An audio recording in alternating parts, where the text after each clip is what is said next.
Hey! Here's today's tip to help you be prepared for an emergency situation. Enjoy! Did you know that a tick bite can give you Lyme disease?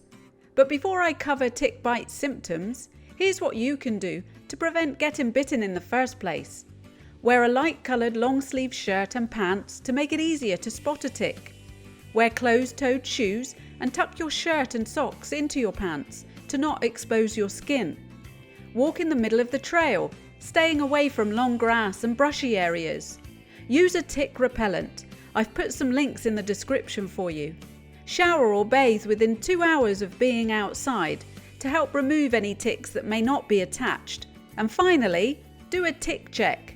Check your hair, ears, belly button, waist, under your arms, between your legs and the back of your knees. And your dog and your gear too. It's important to know that ticks need to bite you to spread their germs. So, if you find a tick crawling around unattached, remove it using a tissue and flush it down the toilet. Then check carefully for others. If you do find a tick attached, here's what to do. First, like and share this important video with your family and friends, and leave a comment too.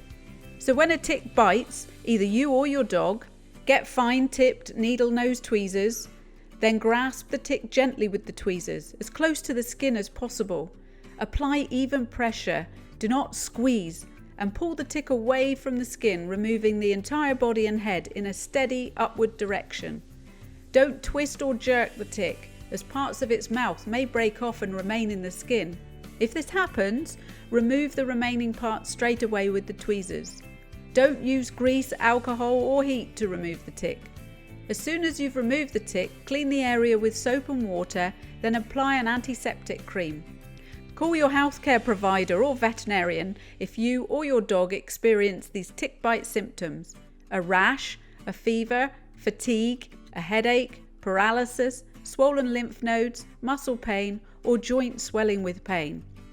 If tick parts have broken off in your dog's skin and are hard to see or remove, contact the vet, as there will be a risk of infection at the site. And, as with yourself, monitor your dog for signs or symptoms of Lyme disease over the next several weeks or months, and contact your healthcare provider or vet immediately if concerned. Remember, check carefully, as ticks can be the same size as a tiny poppy seed. Not every bite leads to illness. According to the CDC, your risk lowers for preventing Lyme disease if you can remove an attached tick within 36 hours. So check you, your dog and your gear daily. Stay safe.